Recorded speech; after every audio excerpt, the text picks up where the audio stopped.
Get started then. Okay, here we go. Hey, everybody, welcome back to another week of the Jobsticker's Jobseeker Resource Show every week, Wednesday at 2 p.m. here on Zoom via the LinkedIn. And today we have another special guest. One of my friends, I went to high school with him, although we weren't in the same class, but we kind of connected through LinkedIn, where a lot of people connect. And he is my quote unquote marketing guy. He helped me transition a lot this year and really just gave me more insights. But we're not going to talk about marketing today. We could probably do that for another call, though, actually, maybe some self-branding things. But today I brought Jeff on. His name is Jeff Pugel, and he is a owner-operator of Ignition LLC. So if anybody needs marketing help, reach out to Ignition. Small business all the way to probably about mid-size, I'd say, is my guess. I don't know. He's not ready for Apple to take over Apple's account yet, but maybe in 5 years. Yeah, Jeff's got a wealth of knowledge. This guy's got a pulse on the marketing in the marketing business and marketing space. But today we were going to talk about the hidden job market. And I know a lot of you have heard about it, read about it, or if you haven't, it is a thing. So when you are a job seeker, there are roles open at companies that aren't advertised. And I know because when I was a recruiter, we had some of these roles. And a lot of times when a hiring manager is looking for someone day one, they're going to, feel around and tickle some of the colleagues and be like, does anybody know anybody? And then also who's internally can we consider for promotion? And so essentially there's this chain that by the time it gets to the advertisement of the requisition, that job opening to us in the audience, it's been kind of through the ringer already. And so not always, sometimes they do want someone from the outside and they're just going to put it day one, they're going to advertise it. But this is a thing though. So we want people to be educated about just how to tap into that hidden job market and how to essentially try to make your own career and your own path. Because I couldn't tell you a number of times where talent will win out. If there's no job opening, but someone's really talented, hiring managers will find a way to get them into the mix. So good things to know. And hopefully you can take away some things today from Jeff. He's had experiences personally with the hidden job market. So without further ado, Jeff, I'm going to introduce you here and just kind of let you let me in the audience know, what are your thoughts on the hidden job market and your experiences? Yeah, so the hidden job market is a very much real thing. I like to look back at it, Matt. And I was just thinking here when you're just kind of going through the intro is my first experience with the hidden job market was circa 1999. Mm-hmm. I remember what was happening. I was living in New York City at the time. I was walking from the subway to the office one morning. All of a sudden, I bumped into my former boss from an internship I had a couple years previous when I was still in college. Mm-hmm. And we kind of lost touch. This is obviously before the LinkedIn days and all that. And, started just chatting, hey, how you doing? Great, blah, blah, blah. Those type of things. Hey, let's catch up. Let's do lunch one day. We swapped business cards, scheduled the lunch. And then probably within 6 weeks or so of that, had myself a new job at his company. Right.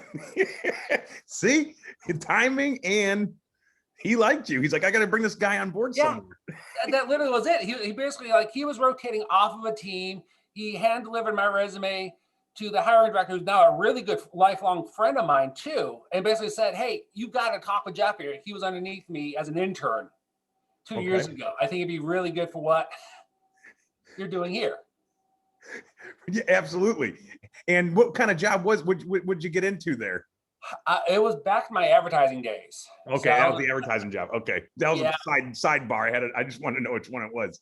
Yeah, okay. It was back when it was my advertising agency days back in New York. But even though, here's the thing, fast forward now though, is my most recent, as I like to look back at it, there was a stretch from 2007 through 2016 where I think had 5 different jobs, not all my own volition, but all of them came about via networking in the hidden job market of just talking to people and letting them know that I'm out there and then kind of just putting myself out there.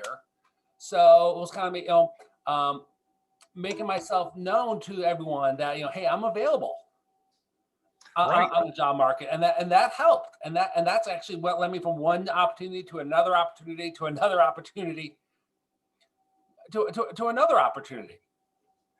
Absolutely. And what would you say, as a quick takeaway from that personal experience, that job seekers should consider? I mean, I mean, it sounds to me probably like, definitely tapping some of your former bosses or colleagues. Yep. I mean, obviously running into them is happenstance. So Yep. always for a reason kind of thing. But what would you say is some takeaways? The biggest one is letting everybody know that you're available. That's the Good. biggest thing. The biggest thing is there's no shame in saying I'm looking for a new job, especially if you're truly looking for a new job. If you've been downsized or something like that, and it's kind of in the open, you can just, I say, blast it from the mountaintop out there, because you don't know who knows whom out there. Right. And then on the flip side, let's say you're looking to make a stealth move, which I also did during that time. You start to let it be known to some select people that you may know who are kind of like the movers and shakers in your network, that, hey, given the right opportunity, I might be open to discussing something. It's kind of like the nudge, nudge, wink, wink. Right. Type of an opportunity. That's great. And I can't preach that enough to clients that come to me as kind of new job seekers, that, if you don't advertise, no one's buying, and like anything really, and the power of marketing, and it comes with the self-branding idea, with marketing yourself. And I know a lot of people don't think of it that way. They kind of kick the tires with job openings and apply and wait. And that is the snail's pace for finding a role. It's opening up, expressing just exactly what you want, and letting the network kind of help a little bit. Obviously, we don't want to just ask and gimme to strangers either, right? We got to kind of approach that with a nice long-term cultivation method where you're, offered some value and trying to get something in return, maybe down the road, which I've talked about that in a different show, but absolutely. And, I'm going to break it down the 4 stages of a job opening, because this is kind of interesting, and you can kind of give me your thoughts. So the first stage is when there's no opening at all, and the employer is not yet aware that a position is or will be soon open. So in other words, an existing employee suddenly leaves the position and the employer was unaware. So you have stage 1. Stage 2 is a job opening is when someone the second stage of a job opening is when someone inside the organization suspects, anticipates, or knows a position is going to be available soon. So employees may know about a coworker's intention to leave, and obviously might snowball from there. But if the hiring authority is not in the loop, there is no official job opening yet. But networking at that particular stage is going to be beneficial, because they can see that it's coming. Stage 3 is a job opening when it does exist, and everyone, or at least some on the inside, know, but the position has not been advertised because they're preparing the advertisement.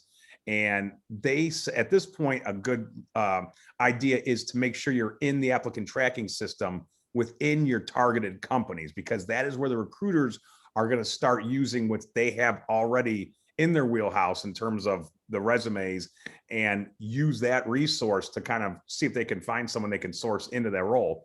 And then finally is when it's advertised. So what are your thoughts on those 4 stages? You don't have to make anything enlightening, but just knee-jerk reaction. It's interesting, right? Yeah, I mean, I always say, personally, for me, Matt, and you know me, I tend to be a little more on the aggressive side of things. I like to go saying, I don't want to be talking to human resources until I'm doing my onboarding paperwork out there. Right. And that's truly the whole, because at that point, you are talking directly to the hiring manager, talking to them about their needs, how you can solve their problems for you. And you're not, nothing against HR, but I just want to say, just think of it from a sales perspective. You're talking directly to the end customer now, with no interference from other stakeholders in this. So you're increasing your odds out there. But I think that's the big thing, is that it's to be, you want to be, you want to be talking to the hiring manager either. So yeah, to your point, someone leaves and you're top of mind because, oh yeah, I just had coffee with with Jeff or Matt a few weeks ago. Let me call them Right. along the way. Or someone in the network knows too, because how many times someone leaves, someone blasts out to the network, hey, if anyone knows such and such type of person, let us know we're hiring. And then someone's going to go, I know somebody. That's still the hidden job market there. So yeah, all those are great things, because at that point you're being seen. Here's the key thing there too is I found you're being seen as a human now. You're being seen as a person, just not, you're not being seen as a faceless resume. Right. At this point, and that's huge. I love that.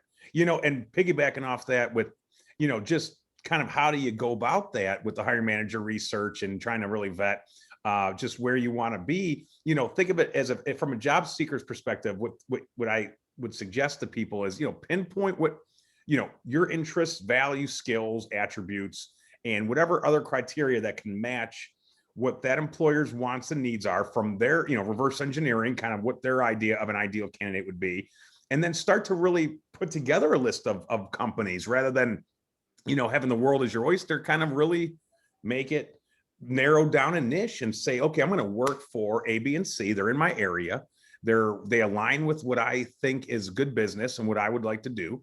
And I know that I can fit into there. So, start to do that, figure out. So here's some ideas we have, right? So how do you do research? Instead of spitballing, I'll read my list here that I prepared. So companies that you interviewed with in the past, okay? If you got close to a job in the past and you were maybe one of the last candidates for, might be a time to kind of boomerang back and see, hey, is there any openings there? What we said earlier, previous managers and coworkers, right?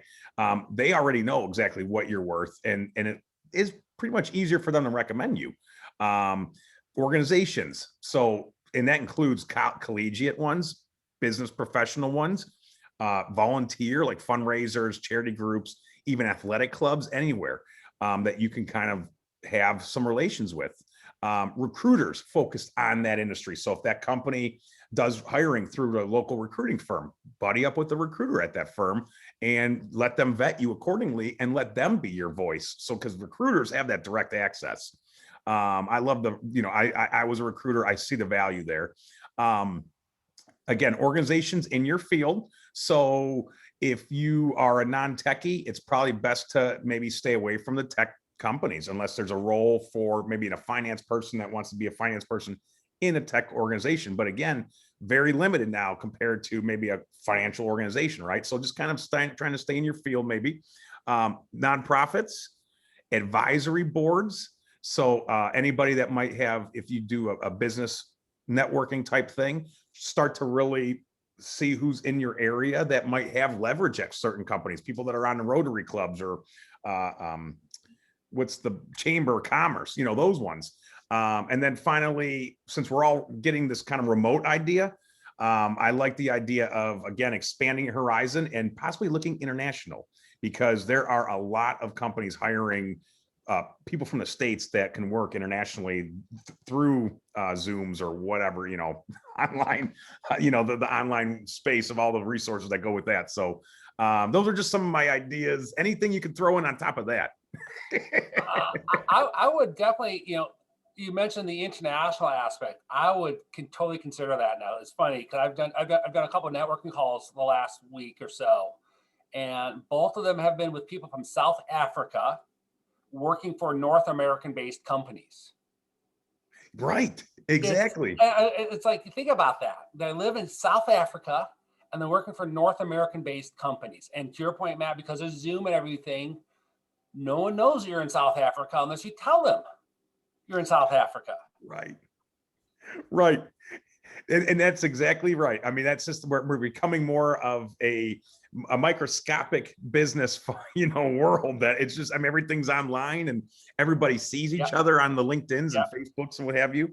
And this is actually, kind of to wrap it up here, make sure before you do any of this, have a LinkedIn profile that's fleshed out and has your brand. and what your message, what you want people to know that is your brand. Make sure it's clear to you and maybe to your family or friends, to kind of just have them check it out and say, does this look like I am a sales representative who, you know, can close anything, depending on what you want to do. And then also have the resume, all your marketing collateral, like the letters, cover letters, follow-up letters. Make sure you follow up after an interview or any step in the phase. Really keep connections with recruiters. Even if the job one don't work out, job number 2 might be 2 months away, but if you're nice to that recruiter, they'll keep you in the pipeline. And then make sure to, and if anybody needs cold scripts of how to initiate contact with hiring managers or recruiters, just tap me. I have those. But make sure you're being cordial, mindful of that. You are trying to get something out of them. So don't just be like, here's my resume, Mr. I don't know you. Please look at it. That stuff doesn't work. They're getting bombarded with messages probably constantly. So make a connection if you can personally. Share some of their posts or links, share some of their posts or comment on some of their posts, and maybe share them some links that you think might offer them value. Email them, inbox them, what have you. Like their posts, again, activity, so they see your name around. Send them congratulatory messages or compliments, like you told me about the birthdays and the anniversaries and promotions, all that stuff. Don't be afraid to ask for referrals. So if it's maybe person here at the company, you need to get to here, you know, maybe just ask them after you send them a couple articles and have a couple dialogues back and forth. Hey, anybody you can, you know, point me to that might be in my space, in my function, depending on what you want to do. This person might be a way into the company, and now they can get you over to this department where you need to be. And then of course, tap people like myself and like Jeff, people that are small business support and job seeker support. You know, I tap him when I needed marketing help.